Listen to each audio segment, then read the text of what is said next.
جس کو ایک دشمن کی ضرورت ہے. بغیر دشمن کے یہ نیریٹو چل نہیں سکتا. تو اس لیے پاکستان نے ہندو اور ہندوستان کو دشمن بنایا. ہندوستان کو دشمن بنایا کہ جغرافیکل جو سوورینٹی ہے اس کو خطرہ دکھا کے کہ اس کا جو جغرافیکل جو سوورینٹی ہے اس کو انڈیا سے خطرہ ہے, اور جو ریلیجس ان کی ہے سوچ اس کو خطرہ ہے ہندوازم سے.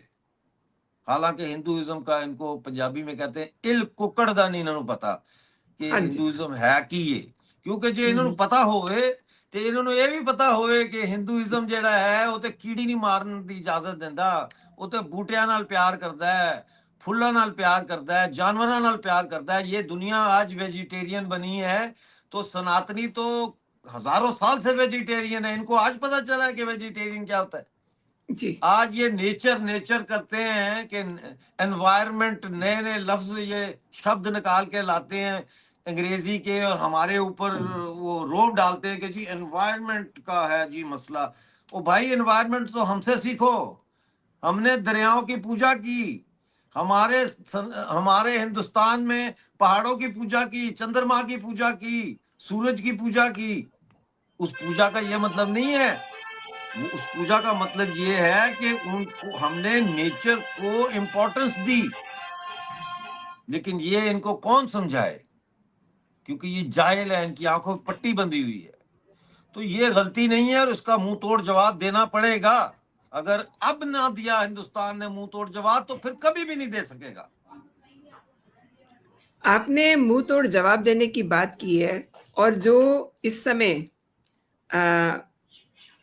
پابندیاں لگائی گئی ہیں, آپ کو معلوم ہی ہے کہ بہت ساری چیزیں اس میں کی گئی ہیں, یعنی کہ حقہ پانی بند کرنے کا پورا انتظام کر دیا ہے.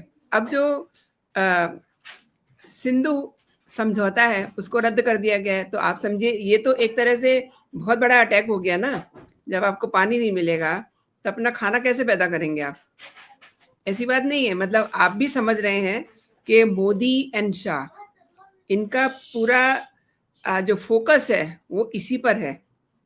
ابھی دکھائی نہیں دے رہا, لیکن دیکھیے پاکستان کو سمجھ میں آ گیا ہے, اس کو ڈر لگ رہا ہے, اس کا گلا سوکھ رہا ہے. منیر جو ہے ان کی حالت خراب ہو رہی ہے, ایسی بات نہیں, ان کو پتہ ہے.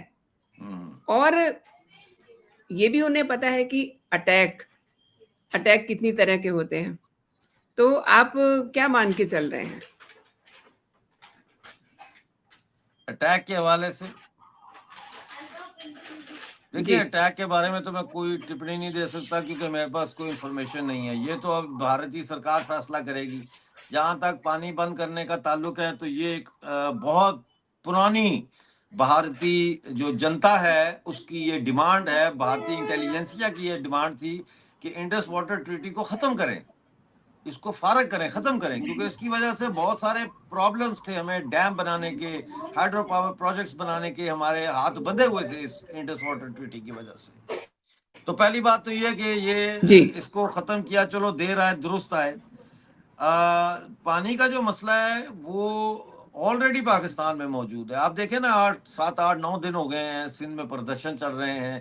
جو پنجاب سندھو ندی کے اوپر 6 کنال بنانا چاہتا ہے, نہریں, اور پنجاب کے ریگستان کو وہ وہاں پہ گرین بنانا چاہتا ہے, جو کہ نہیں ہوگا کیونکہ یہ تجربہ انڈیا نے راجستھان میں کیا تھا جو فیل ہو گیا, کیونکہ ریت پانی چوس لیتی ہے جتنا مرضی پانی آپ اس میں ڈالیں.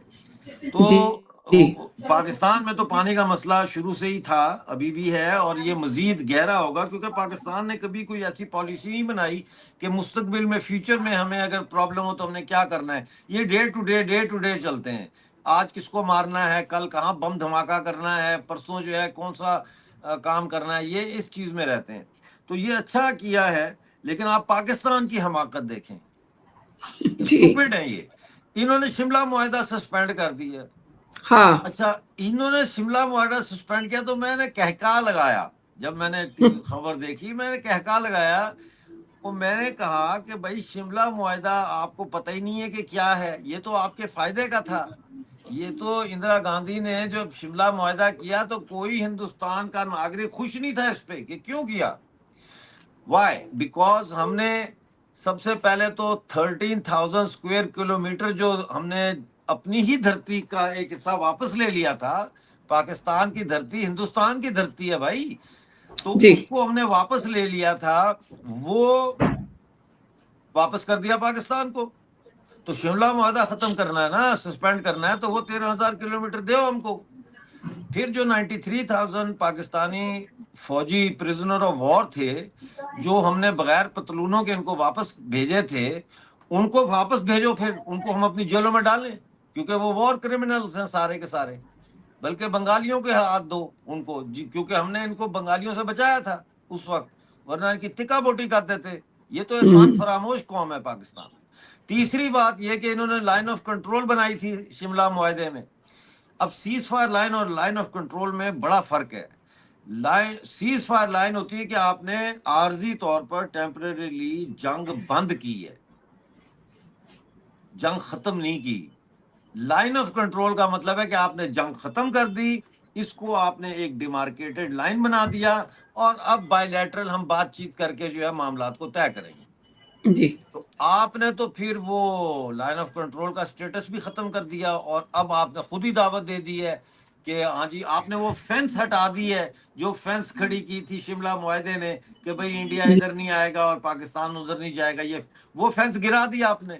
اب تو جی کھلا ہے, جی اوپن میدان ہے, جدھر مرضی جاؤ, آ جاؤ ہندوستان والوں, جی جی لے جاؤ پاکستان کے علاقے. جی اور اس سے بھی بڑی بات جو ہے شملہ معاہدہ کینسل کرنے سے, آپ نے پی او جے کے اور گلگت بلتستان کو تسلیم کر لیا کہ یہ ہندوستان کے حصے ہیں جن پہ آپ کا ناجائز قبضہ ہے. کیونکہ جو جنگ آپ نے مسلط کی تھی 1947 22 اکتوبر کو جموں کشمیر کی ریاست پہ, وہ جنگ صرف پھر جموں کشمیر کی لڑائی نہیں رہی, کیونکہ 26 اکتوبر 1947 کو 1947 میں جب انسٹرومنٹ آف ایکسیشن پر سائن ہوئے مہاراجہ ہری سنگھ کے اور ماؤنٹ بیٹن کے, تو اس کی روشنی میں وہ حملہ پھر پورے ہندوستان کا حملہ بن گیا. اور پھر اسی لیے ہندوستان نے تمام کمرشل فلائٹیں کینسل کر کے اور ڈومیسٹک فلائٹیں سب کچھ کینسل کر کے تمام جہاز استعمال کر کے سینا کو سری نگر پہنچایا, اور پھر آپ کو پٹائی کرتے کرتے کرتے لے گئے ہم پی او جے کے تک. اور پھر وہ ایک علیحدہ کہانی ہے کہ پھر ہم کیسے گئے یو این میں اور کیا ہوا. لیکن مطلب کہنے کا یہ ہے کہ اب آپ ہندوستان اور پاکستان بیچ میں پی او جے کے اور گلگت بلتستان جو کہ ہندوستان کی سرزمین ہے, اکارڈنگ ٹو دا سیم جو کہ 560 ریاستوں نے آپس میں طے کیا جب ہندوستان کو انڈیا بنایا گیا, ریپبلک آف انڈیا, تو ہم نے بھی اسی پہ سائن کیے ہوئے. تو نکلو یہاں سے. تو یہ پاکستان کی شکل میں دشمن بھی ہمیں بے وقوف اور احمق ملا ہے. کہتے ہیں نا نادان دوست سے عقل مند دشمن بہتر ہے, تو ہمیں جی تو دشمن بھی نادان ملا, دوست بھی نادان ملے, ہر طرف نادان ہی ملے ہیں. جتنی بھی سرکاریں آئی ہیں ہندوستان میں نادان سرکاریں آئی ہیں. انہوں نے کمیونلزم کو ختم کرنے کے لیے کیا ٹھوس اقدامات اٹھائے ہیں. مسلمانوں کا سب سے بڑا اگر کوئی دشمن ہے مسلمانوں کا, تو وہ مسلمانوں کے یہ لیڈر اور نیتا اور مولوی اور مدرسے ہیں. جی یہ سب سے بڑے ان کے دشمن ہیں, اور یہ مولوی کلچر مسلمانوں کو ہندوستان میں ختم کرنا پڑے گا. یہ مولوی جو اسلام کے نام پہ روٹی کا اڈا بنا کے بیٹھے ہوئے ہیں مسجدوں کو, یہ بزنس کاروبار ختم کرنا پڑے گا. اور یہ جو مسجد کوئی سرائے نہیں ہے, مسجد کوئی ہوٹل نہیں ہے, مسجد کوئی گیسٹ ہاؤس نہیں ہے, مسجد کوئی کمیونٹی سینٹر نہیں ہے, مسجد ایک میڈیٹیشن سینٹر ہے, عبادت کی جگہ ہے جہاں لوگ جا کے اپنے اپنے تصور کے مطابق اللہ سے خدا سے ہم کلام ہونے کی کوشش کرتے ہیں, بات کرنے کی کوشش کرتے ہیں. تو مسجد کو تالا لگانا چاہیے. مسجد صرف اس ٹائم پہ کھلے جو نماز کا ٹائم ہے. اور اگر دو لوگ مسجد میں آتے ہیں نماز پڑھنے تو ایک شخص جو ہے وہ کہے ہاں جی چلو میں امامت کر لیتا ہوں، نماز کے آگے میں کھڑا ہو جاتا ہوں، باقی پیچھے کھڑے ہو جائیں۔ مولوی کی تو ضرورت ہی نہیں ہے، مولوی کا کانسیپٹ ہی نہیں ہے۔ یہ انگریزوں نے مولوی کا کانسیپٹ پیدا کیا یہاں کہ ان کے صحیح کہہ رہے تنخواہ ہیں، دار ہوں گے یہ مولوی۔ جی تو جی آج یہ کس کے تنخواہ دار ہیں مجھے آپ کو بتانے کی ضرورت ہے۔ لہٰذا مسجدوں کے اوپر سے لاؤڈ سپیکر ختم کر دیے جائے۔ یہ غیر اسلامی ہے لاؤڈ سپیکر اکارڈنگ ٹو اسلام، کیونکہ میوزک غیر اسلامی ہے تو پھر لاؤڈ سپیکر بھی غیر اسلامی ہے، اس کو ویری ٹرو، ہٹایا جائے۔ اور دوسرا جو ہے مسجدوں کو صرف اس وقت کھولا جائے جب نماز کا ٹائم ہوتا ہے۔ چوکیدار ہونا چاہیے مسجد کا، جس کا کام ہو مسجد کی، بھئی تم نے صفائی کرنی ہے، صحن میں جھاڑو لگانا ہے، اندر ویکیوم کلینر سے صفائی کرنی ہے، وضو کی جگہ کو صاف رکھنا ہے، ٹائڈی رکھنا ہے، ڈس انفیکٹنٹ ڈالنا ہے ٹوائلٹ میں، اگر پنکھا خراب ہو جائے تو وہ ٹھیک کروانا ہے۔ مطلب ہے ایک اس طرح ہونا چاہیے۔ مینجمنٹ کمیٹی بھی نہیں ہونی چاہیے مسجد کی۔ What is management committee? یہ کوئی ٹرسٹ ہے؟ صرف ایک چوکیدار جس کا کام ہو اتنے بجے تالا کھولا، ہاں جی دروازہ کھول گیا، نماز پڑھو، چلے گئے تالا، دیٹس اٹ۔ اس کے بعد چوکیدار کا جو کام ہوتا ہے وہ کرے، اپنا صفائی ستھرائی کرنی ہے، کوئی اور کرنا ہے، دیٹس اٹ۔ آپ نے مسجد کے ارد گرد پورا ایک انسٹیٹیوشن آف ٹیررزم کھڑا کر دیا ہے۔ انسٹیٹیوشن آپ نے مدرسوں کے اندر جو ہے وہ پرماننٹ انڈاکٹرینیشن جو ہے وہ شروع کر دی ہے۔ پنک فلوئڈ کا گانا ہے we need no education, leave the kids alone. تو جی یہ کون کرے گا؟ اگر ہندو کرے گا تو فوراً اس کے اوپر انگلی اٹھ جائے گی کہ یہ مسلمانوں کا ویرودھ کر رہے ہیں، یہ مسلمانوں کو خراب کر رہے ہیں۔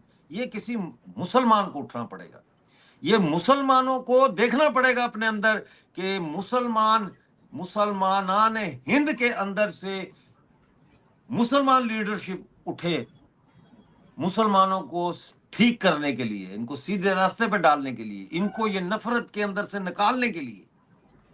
یہ ڈیتھ کلٹ بنا دیا انہوں نے، اسلام کو ڈیتھ کلٹ بنا دیا۔ جو کہتے ہیں ہمیں کیا چاہیے، وہ کہتے ہیں شہادت چاہیے۔ ہر مسلمان کے ذہن میں ڈال دیا شہادت چاہیے جی، شہادت چاہیے۔ اور جو ذرا جاہل ان پڑھ ہے ان کے ذہن میں ڈال دیا 72 حوریں ملیں گی، یہ ہوگا۔ جب آب کوثر شراب آپ کو جنت میں ملے گی تو پھر یہاں پہ شراب کی دکانوں کے آپ کیوں خلاف پردرشن کریں یا کیوں بات کریں؟ ایک جنرل بات کر رہا ہوں۔ جی جی So there is contradiction in every aspect of reality with this fictitious idea that has surrounded Islamic thought.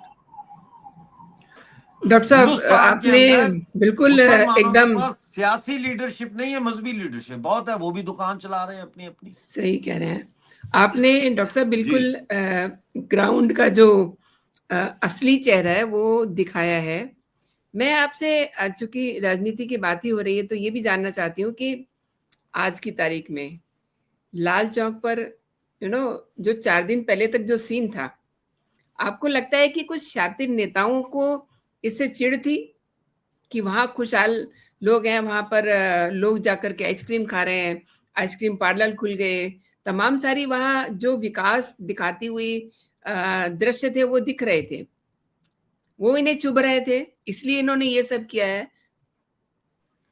بالکل آپ کی بات صحیح ہے، کیونکہ پی او جے کے میں ہم لوگ چیخ رہے ہیں کہ دیکھو ہندوستان جو ہے وہ تو اتنی ڈیولپمنٹ کر رہا ہے، انٹرنیشنلی ریکگنائز کروا رہا ہے کشمیر کو، G20 کروا رہا ہے، فلم فیسٹیولز ہو رہے ہیں۔ آپ کو پتہ 3 سال پہلے وہاں پہ ملٹی پلیکس بھی کھل گیا، پٹھان فلم لگی تھی وہاں پہ، تو سارا کچھ ہو رہا ہے، اور ہاسپٹل بن رہے ہیں، فورن ڈائریکٹ انویسٹمنٹ آ رہی ہے، ٹورزم 2 کروڑ لوگ ایک سیزن میں آ رہے ہیں۔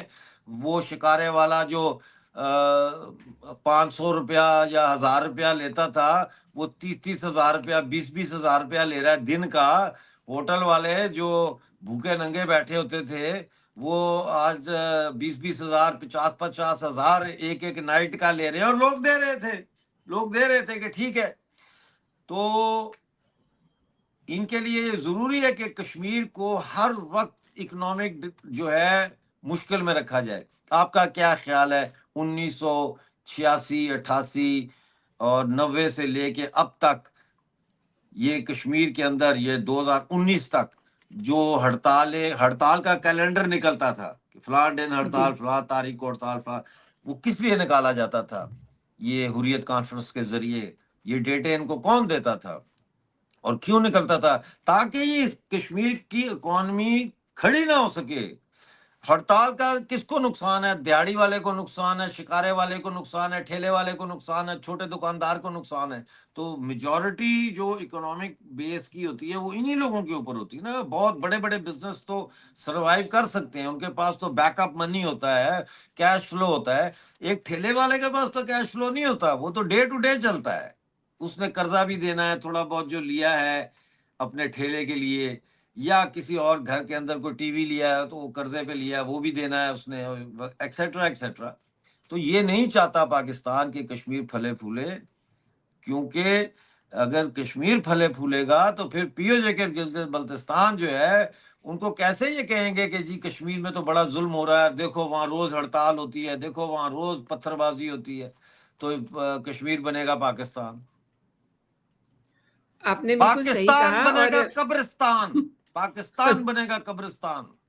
اور جب تک پاکستان قبرستان نہیں بنتا، یہ آتنکواد سے ہماری جان نہیں چھوٹتی. دیکھو بنگلہ دیش میں، بنگلہ دیش کے ذریعے ادھر سے جا کے انہوں نے جہادی جی مانسکتا پھیلا دی ہے. اور آج سے نہیں، پچھلے 20-25 سال سے یہ کام وہاں پہ بنگلہ دیش میں جماعت اسلامی کے ذریعے اور مدرسوں کے ذریعے ہو رہا تھا.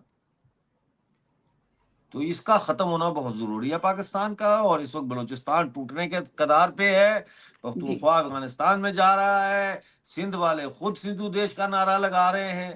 تو پیچھے کیا رہ گیا ان کے پاس؟ جی صحیح کہہ رہے ہیں. کیونکہ ایک ابھی خبر بھی آئی ہے کہ بی ایل اے نے اٹیک کیا ہے پاکستانی افسروں پر. اس کے بارے میں کیا جانکاری ہے آپ کے پاس؟ وہ کوئٹہ کے پاس ہے جگہ، وہاں پہ انہوں نے مرگٹ کے پاس ایک فوجی کانوائے جا رہا تھا، اس کے اوپر اٹیک کیا ہے، اور اس میں 10 پاکستانی سینک جو ہے وہ مارے گئے ہیں اور کئی زخمی ہیں. اس کے علاوہ تربت میں بھی ایک دھماکہ ہوا ہے، وہاں پہ ابھی فائرنگ جاری ہے، ابھی پتہ نہیں ہے کہ کیا ہوا ہے وہاں. اور اسی طرح جو ہے وہ ایک اور جگہ پہ ملٹری آپریشن ہو رہا ہے. 8-9 گھر انہوں نے گھیرے میں لیے ہیں، لوٹ مار کر رہے ہیں. اب یہ لوٹ مار کر رہے ہیں، لوگوں کے گھروں میں جاتے ہیں، جیسے بنگلہ دیش بننے سے پہلے یہ جاتے تھے گھروں میں لوگوں کے آخری دنوں میں اور جا کے وہاں لوٹ مار کرتے تھے. اب یہ ایسے گھروں میں گھس کے لوٹ مار کر رہی ہے فوج. جی تو ایٹ سیریس نوٹ، جنگ اب شروع ہو گئی ہے کیا، جو اندر ہی اندر چل رہا ہے؟ ڈپینڈ کرتا ہے کہ جنگ کو آپ کیسے ڈیفائن کرتے ہیں. بارڈروں پہ تو آلریڈی گولہ باری شروع ہو گئی ہے ایل او سی کے اوپر، جس کو یہ کہتے تھے. میں تو اس کو کبھی ایل او سی کہہ دیتا ہوں کیونکہ سب کہتے ہیں، ورنہ ہم تو اس کو سیز فائر لائن کہتے ہیں. جی کیونکہ ایل او سی کہہ کے تو وہ ہمارے لیے سیلف ڈیفیٹسٹ بن جاتا ہے. ہوں تو گولہ باری تو شروع ہو گئی ہے. لیکن دیکھیں منوندر جی، بات یہ ہے، میرا یہ ماننا ہے کہ اصل جنگ جو ہے نا، اصل جنگ وہ یہ گولہ باری کی اور یہ بندوق کی جنگ نہیں ہے. اصل جنگ وہ ہے جس کی طرف میں بار بار اشارہ کرتا ہوں، اور وہ ہے لوگوں کی مانسکتا کی کچھ چینج کرنے کی جنگ. ہمیں چینج کچھ نہیں کرنا ایکچولی، یہ بھی میں غلط ہی شاید کہہ رہا ہوں، کیونکہ ہماری جو مانسکتا ہے اس کو چینج کیا جاتا ہے. ہمیں اس مانسکتا کے اوپر جو چیزیں لگی ہوئی ہیں، ایسے چپکی ہوئی ہیں، ان کو اتارنا ہے. تو اندر سے پوتر سناتنی ہندوستانی خود بخود نکل آئے گا. ہمیں کچھ چینج کرنے کی ضرورت نہیں. چینج تو یہ کر رہے ہیں نا، دیکھیں نا، جی یہ کہہ رہے ہیں نا کہ ہندو اور مسلم دو علیحدہ لوگ ہیں، اور یہ کہہ رہے ہیں نا کہ جہاد ہونا چاہیے، اور یہ کہہ رہے ہیں کہ جو ہے وہ جہاد فی سبیل اللہ، اللہ کی راہ میں جہاد کرو، اور یہ کہہ رہے ہیں نا کہ ہندو کو مارنا ہے. اور یہ چیزیں تو یہ انڈوکٹرینیٹ کر رہے ہیں نا اس معصوم دماغ کے اندر، جس کو معصوم دماغ کے اندر یہ جب چیزیں پڑ جاتی ہیں تو پھر وہ معصوم نہیں رہتا، پھر وہ آتنکوادی بن جاتا ہے، پھر وہ پرپیچول ہیٹ کے اس میں رہتا ہے. چاہے وہ منہ سے مسکرا رہا ہوگا لیکن اندر سے وہ نفرت کر رہا ہوگا. تو یہ مانسکتا کے خلاف ہمیں اب بھارت میں لڑائی لڑنی ہے. اور میں نے ایک نیا چینل شروع کیا ہے, سرکشت ہند. ابھی ایک ہی پروگرام کیا, میں آپ کو بلاؤں گا اس پہ بھی. اس کا مقصد ہی یہ جی ہے کہ جی آؤ یار, پھر ایک دفعہ لڑ لو, پھر آ جاؤ میدان میں, پھر آ جاؤ, پھر دیکھ لیتے ہیں کہ ستیہ کیا ہے اور سچ کیا ہے اور جھوٹ کیا ہے. پھر آ جاؤ, پھر ہم کب تک اپیزمنٹ کرتے رہے ہیں. اپیزمنٹ ختم, اس کو ختم کیا جائے. آؤ میدان میں, ہم بھی دو ہاتھ کرتے ہیں, ہم بھی ہندو پرکھوں کی اولادیں ہیں. آؤ پھر دیکھتے ہیں کیا ہوتا ہے. آپ نے ڈاکٹر صاحب بہت صحیح کہا. اور یہ آپ کی باتوں سے مجھے لگ رہا ہے, حالانکہ آپ نے اس کو ایک مذاقیہ لہجے میں کہا کہ جب آپ کالج میں تھے تو ہارمونز چینج ہوتے ہیں اور ہم ایسے بولتے تھے کہ آ جاؤ دیکھ لیتے ہیں. لیکن اب سیریسلی پاکستان یہ تلاش رہا ہے کہ کوئی ایسا چہرہ ملے جو انہیں بچا لے آ کر کے. مطلب وہ ایک طرح سے پہلے تو کھانے پینے کے لیے بھیک مانگ رہا تھا, اب وہ اپنی مدد کے لیے بھی بھیک مانگ رہا ہے. تو ایک چھوٹی سی ٹپنی چاہوں گی کہ کوئی ایسا دیش آپ کو لگ رہا ہے جو ان کے ساتھ کھڑا ہو سکتا ہے؟ دیکھیں, میرا اپنا خیال ہے, ایران ہے, ترکی ہے, ملیشیا ہے, یہ ہو سکتا ہے کسی حد تک بیہائنڈ بیک ڈورز کوئی ڈپلومیٹک ایفرٹس کر رہے ہوں. سعودی عربیہ بھی ہو سکتا ہے کہ اس میں اپنا رول پلے کرے. لیکن مودی دیکھیں کی کب مار کا ڈر تو تک, ہوگا. ہاں کب تک یہ دنیا ان کو بچاتی رہے گی, کب تک ان کو کھلاتی رہے گی. دیکھیں نا, جی ایک بھکاری ہوتا ہے. آپ اگر فرض کریں آپ کی آفس ہے اور فرنٹ آفس کا اسٹریٹ پہ ہے, اور ایک بھکاری گزرتا ہے, آپ سے آئی کانٹیکٹ ہوتا ہے, روز وہ پیسے مانگتا ہے, آپ دے دیتی ہیں روپیہ 4 آنے 10 روپے دے دیتی ہیں اس کو ڈیلی. ایک دن آپ بھی کہیں گے یار یہ سالا روز ہی آ جاتا ہے, کہیں جی گے جاؤ جاؤ, نہیں ہے بھائی.